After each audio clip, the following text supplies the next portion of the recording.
क़यामत मुसलमानों के बुनियादी अकायद में से एक इंतहाई अहम अकीदा है और इस पर ईमान लाए बगैर कोई भी शख्स मुसलमान नहीं हो सकता। क़यामत का वक्त अल्लाह ताला ने तमाम इंसानों से मख्फी रखा है और कोई भी ये दावा नहीं कर सकता कि क़यामत कब आएगी। ताहम अल्लाह के नबी सल्लल्लाहु अलैहि वसल्लम ने मुसलमानों को बख्शिश का मौका देते हुए कुछ निशानियां बताई हैं। उनके बारे में हदीस शरीफ में इरशाद किया है कि जब ये वाक़यात रूनुमा हो जाएं तो समझ लेना कि क़यामत बहुत नज़दीक आ चुकी है। आप सल्लल्लाहु अलैहि वसल्लम ने फरमाया कि क़यामत की सबसे पहली निशानी मेरा इंतकाल है। क़यामत की दूसरी निशानी आप सल्लल्लाहु अलैहि वसल्लम ने फ़लस्तीन मौजूदा इसराइल के कब्ज़े में वाक़ बैतुल मक़दस की फ़तह है। याद रहे कि माजी में भी मुसलमान इस इलाके को फतह कर चुके हैं। तीसरी निशानी ये है कि इंसान जानवरों जैसी मौत मरने लगेंगे और गर्दन तोड़ बुखार जैसी बीमारियां आम हो जाएंगी। आसार क़यामत में से चौथा ये है कि माल का फैलाव बेपनाह बढ़ जाएगा, यहाँ तक कि किसी शख्स को 100 दीनार भी दिए जाएंगे तब भी वो नाराज होगा। पांचवी और दीगर निशानियों के बारे में भी आपको बताएंगे, लेकिन सबसे पहले आपको यहाँ पर ये बताना ज़रूरी है कि एक ऐसी निशानी पूरी हुई है जिसके बारे में यहूदी किताबों में लिखी हुई तमाम तर बातें हकीकत का रूप धारने लग गई हैं। एक तरफ इस मूसी वबा के बायस इंसान मर रहे हैं तो दूसरी तरफ आसमान से मुर्दा चमगादड़ें गिरना शुरू हो गई हैं। इसराइल में बड़े पैमाने पर चमगादड़ों की मौत ने यहूदी मजहबी हलकों में खलबली मचा दी है। डेली स्टार के मुताबिक इसराइल के मुख्तलिफ इलाकों से लोग कई दिन से मुर्दा चमगादड़ों की तस्वीर और वीडियोस सोशल मीडिया पर पोस्ट कर रहे हैं। इनमें ज्यादातर चमगादड़ें नौउम्र हैं और उनके जिस्म पर किसी जख्म के निशान भी नहीं हैं। माहिरीन भी सूरत हाल पर परेशान हैं। माहिरीन का कहना है कि इसकी वजह सर्दी हो सकती है, लेकिन ये महज एक मफरूजा है। उन्होंने आज तक ऐसी सूरत हाल नहीं देखी। दूसरी तरफ एक यहूदी मजहबी वेबसाइट ब्रेकिंग इसराइल न्यूज ने अपनी रिपोर्ट में बाइबल की कुछ आयात का हवाला देते हुए कहा है कि ये क़यामत की एक निशानी है। वेबसाइट पर बाइबल की तहरीर की गई आयात का हवाला देते हुए लिखा गया है, हम इंसानों और दरिंदों को खत्म कर देंगे, हम आसमान से परिंदों और समंदर से मछलियों को खत्म कर देंगे। ये बाइबल की सूरह ज़िफ़ानिया का एक हिस्सा है। इन आयात की बुनियाद पर यहूदी मजहबी वेबसाइट का कहना है कि एक तरफ इंसानों की बड़े पैमाने पर अमवात और दूसरी तरफ परिंदों का आसमान से मुर्दा होकर गिरना बाइबल की ये आयात दुरुस्त साबित हो रही हैं, जिसका मतलब है कि अनकरीब क़यामत आने वाली है। अब क़यामत करीब आ चुकी है। इसके बारे में हम मुख्तलिफ किस्म की निशानियों के बारे में आपको पहले ही आगाह कर चुके हैं और अब मजीद निशानियों के बारे में आपको आगाह करते हैं। उन 15 निशानियों का जिक्र किया जाए तो जैसा कि हम पहले बहुत सारे मौके पे पहले भी जिक्र कर चुके हैं, लेकिन मिशकात शरीफ की हदीस है।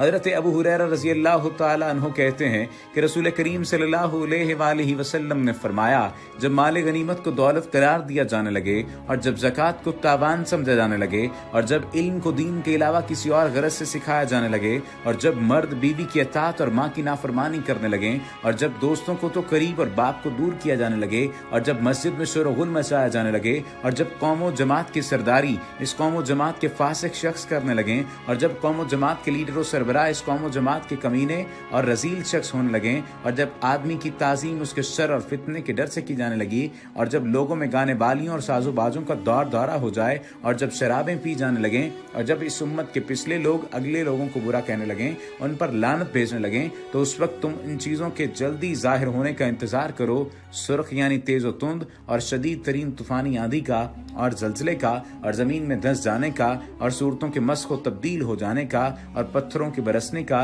नेज़ इन चीज़ों के अलावा क़यामत की और तमाम निशानियों और अलामतों का इंतजार करो जो इस तरह पै दर पै वकूफ़ पज़ीर होंगी जैसे लड़ी का धागा टूट जाए और इसके दाने पे पै दर पै गिरने लगें।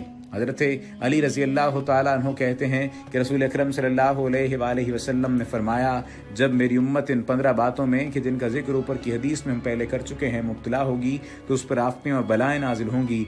फिर हज़रत मोहम्मद सल्लल्लाहु अलैहि वसल्लम ने उन 15 बातों को शुमार किया, लेकिन हज़रत अली रज़ी अल्लाह तआला अन्हु ने इस रिवायत में ये बात नकल नहीं की कि जब इल्म को दीन के अलावा किसी दूसरी गरज से सिखाया जाने लगे।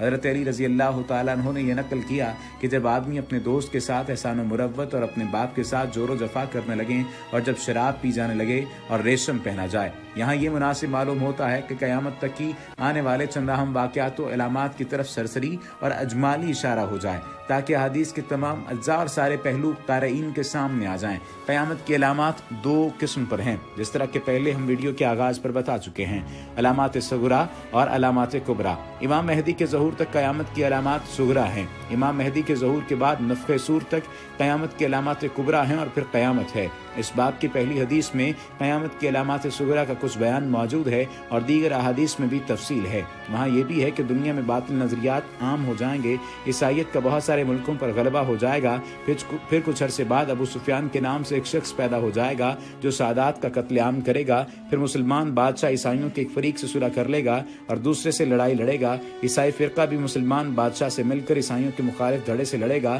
ان سب کو فتح حاصل ہو جائے گی۔ فتح کے بعد عیسائی نعرہ لگائیں گے کہ صلیب کی برکت سے فتح حاصل ہو گئی ہے، اور مسلمان نعرہ لگا دیں گے کہ اسلام و ایمان کی برکت سے فتح حاصل ہو گئی ہے۔ چنانچہ اس بات پر خانہ جنگی شروع ہو جائے گی جس میں مسلمانوں کا بادشاہ شہید ہو جائے گا، عیسائیوں کے دونوں فریق ایک ہو جائیں گے اور عیسائی حکومت خیبر تک پھیل جائے گی۔ اس وقت لوگ حضرت مہدی کی تلاش میں لگ جائیں گے۔ حضرت مہدی اس وقت مدینہ میں ہوں گے، مگر چھپنے کی غرض سے وہاں سے مکہ آ جائیں گے تاکہ لوگ انہیں امیر اور قائد نہ بنائیں۔ اس دوران کچھ لوگ مہدی ہونے کے جھوٹے دعوے کر لیں گے، تاہم مکہ مکرمہ میں مقام ابراہیم اور حجر اسود کے درمیان حضرت مہدی کو پا لیں گے اور ایک جماعت حضرت مہدی کے ہاتھ پر بیعت کر لے گی۔ آسمان سے آواز آئے گی کہ یہ خلیفہ مہدی ہے، اس کی اطاعت کرو۔ شکل و شباہت کے اعتبار سے حضرت مہدی حضور اکرم صلی اللہ علیہ وآلہ وسلم کے مشابہ ہوں گے۔ اس کے بعد شام، یمن اور حجاز مقدس کے ابدال اور اولیاء اللہ حضرت مہدی کے لشکر میں شامل ہو جائیں گے۔ کعبہ کے پاس سے خزانے نکال کر افواج اسلامیہ پر تقسیم کیے جائیں گے۔ لشکر جرار تیار ہو جائے گا۔ خروج مہدی کا سن کر خراسان سے ایک شخص اپنی فوج لے کر حضرت مہدی کی مدد کے لیے مکہ مکرمہ آ جائے گا۔ اس شخص کا نام منصور ہوگا۔ یہ شخص اپنی فوج کی کمان سنبھال کر جب مکہ کی طرف چل پڑے گا تو راستے میں عیسائیوں سے جنگ ہو جائے گی۔ یہ شخص عیسائیوں کو سفایا کرتے ہوئے آئے گا اور اہل بیت اور سادات کا دشمن شخص سفیانی ایک بڑا لشکر تیار کر کے حضرت مہدی کے مقابلے پر بھیج دے گا، مگر یہ لشکر مکہ و مدینہ کے درمیان زمین میں دھس جائے گا۔ صرف دو آدمی بچ جائیں گے، ایک تو سفیانی کو جا کر اطلاع کر دے گا اور دوسرا حضرت مہدی کو اطلاع دے گا۔ حضرت مہدی کے ساتھ عرب و عجم کے لوگوں کا اجتماع کا سن کر عیسائی بھی شام اور روم سے لشکر جرار تیار کر کے حضرت مہدی کے مقابلے کے لیے شام میں اکٹھے ہو جائیں گے۔ رومی افواج میں اس وقت 80 جھنڈے ہوں گے اور ہر جھنڈے کے نیچے 12,000 کا لشکر ہوگا۔ لشکر کی مجموعی تعداد 9,60,000 ہوگی۔ حضرت مہدی براستہ مدینہ منورہ اپنے لشکروں کے ساتھ دمشق پہنچ جائیں گے اور وہاں سرزمین شام پر عیسائیوں سے سخت جنگ شروع ہو جائے گی۔ لشکر اسلام 3 حصوں پر منقسم ہو جائے گا۔ ایک حصہ میدان چھوڑ کر بھاگ جائے گا جس کی توبہ قبول نہیں ہوگی، دوسرا حصہ شہید ہو جائے گا اور تیسرا حصہ مسلسل لڑتا ہوا 4 دن کی لڑائی کے بعد عیسائیوں پر غالب آ جائے گا۔ عیسائیوں کا قتل عام ہو جائے گا اور حضرت مہدی ان کا خوب تعاقب کریں گے۔ جنگ ختم ہونے کے بعد حضرت مہدی اپنے لوگوں پر مال غنیمت تقسیم کریں گے، مگر کوئی آدمی مال غنیمت پر خوش نہیں ہوگا، کیونکہ کوئی گھر ایسا نہیں ہوگا جس کا کوئی آدمی شہید نہیں ہوا ہوگا۔ پورے خاندان میں سے ایک آدمی بچا ہوگا تو وہ مال غنیمت کے ساتھ کیا کرے گا؟ حضرت مہدی داخلی نظم و نسق سنبھال کر قسطنطنیہ کی طرف متوجہ ہو جائیں گے۔ بحیرہ روم کے پاس بنو اسحاق کے 70,000 آدمی مسلمان ہو کر حضرت مہدی کے لشکر میں شامل ہو جائیں گے اور پھر کشتیوں میں سوار ہو کر شہر استنبول، جس کا پرانا نام قسطنطنیہ ہے، اس کو آزاد کرنے کے لیے چلے جائیں گے۔ شہر کی مضبوط فصیل کے سامنے مسلمان نعرہ تکبیر بلند کر دیں گے، جس کی وجہ سے فصیل ٹوٹ جائے گی اور مسلمان قسطنطنیہ شہر میں داخل ہو جائیں گے۔ حضرت مہدی کی خلافت کے اس وقت 7 سال پورے ہو چکے ہوں گے کہ اتنے میں افواہ پھیل جائے گی کہ دجال کا خروج ہو گیا ہے۔ حضرت مہدی جلدی جلدی واپس شام کی طرف آ جائیں گے اور 9 آدمیوں کو اس خبر کی تحقیق کے لیے روانہ کر دیں گے۔ یہ لوگ بہترین لوگ ہوں گے۔ حضرت صلی اللہ علیہ وآلہ وسلم نے فرمایا کہ میں ان کو جانتا ہوں کہ کس قبیلے کے لوگ ہیں اور ان کے باپوں کے نام کیا ہیں اور گھوڑوں کے رنگ کیا ہیں۔ یہ لوگ تحقیق کر لیں گے، لیکن معلوم ہو جائے گا کہ یہ افواہ تھی اور دجال کے متعلق یہ خبر غلط تھی، مگر کچھ زیادہ عرصہ نہیں گزرے گا کہ اچانک دجال کا خروج ہو جائے گا۔ دجال مشرق کی جانب سے نکلے گا اور ایران کے شہر اصفہان میں آ کر نمودار ہو جائے گا۔ اصفہان کے 70,000 یہودی اس سے آ کر مل جائیں گے۔ پہلے وہ نبوت کا دعویٰ کرے گا، پھر اصفہان میں آ کر خدائی کا دعویٰ کرے گا۔ دجال کے ایک ہاتھ میں اس کی جنت اور دوسرے میں اس کی دوزخ ہوگی۔ تمام دنیاوی اسباب سے لیس ہوگا اور استدراج سے بھرپور فائدہ اٹھائے گا۔ اس کی پیشانی پر काफ फे रे लिखा होगा, जिसको मुसलमान पढ़ लेगा, यानी काफिर लिखा होगा। इसके पास बड़ा इस्तदराज होगा, मुखालफीन का दाना पानी बंद कर देगा। खुरूज दज्जाल से पहले 3 साल तक कहत आ चुका होगा, लोग मोहतात होंगे। दज्जाल इस हालत से खूब फायदा उठाएगा। इसके साथ ज़मीन के सारे खजाने साथ साथ चलते रहेंगे। दोस्तों पर बारिशें बरसाएगा, मुखालफीन पर सब कुछ बंद कर देगा। दुनिया के बहुत सारे ममालिक पर चक्कर लगाएगा। सिर्फ मक्का और मदीना नहीं जा सकेगा, वहाँ से फरिश्ते इसको भगा देंगे।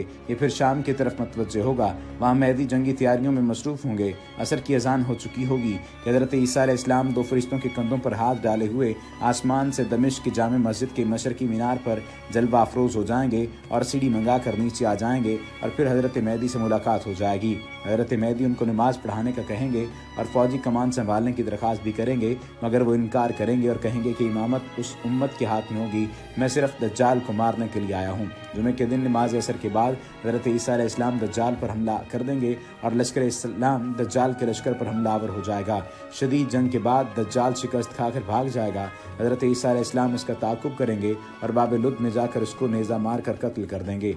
बाब लुद में आजकल इसराइल का एक ऐसा एयरपोर्ट है जो सिर्फ दज्जाल के बचाव के लिए बनाया गया है। वहाँ जहाज़ तैयार खड़ा है ताकि ज़रूरत के वक्त दज्जाल भाग जाए, मगर वहाँ दज्जाल मारा जाएगा। इसके बाद यहूदियों का कत्लेआम शुरू हो जाएगा। कोई पत्थर या दरख्त किसी यहूदी की पनाह नहीं दे सकेगा, बल्कि शिकायत करेगा कि मुसलमान आ जा, ये मेरे पीछे यहूदी छुपा बैठा है। और तो और ये बात भी कही जाती है कि सिर्फ गरकत नामी दरख्त शिकायत नहीं करेगा, क्योंकि ये यहूद का वफादार दरख्त है। आजकल यहूदियों ने इसराइल को इस दरख्त से भर दिया है, लेकिन मुसलमान उनते नहीं होंगे। अगर गरकत दरख्त शिकायत ना भी करे, मुसलमानों को आंखों से यहूदी नजर आएंगे और वो उनको कत्ल कर देंगे।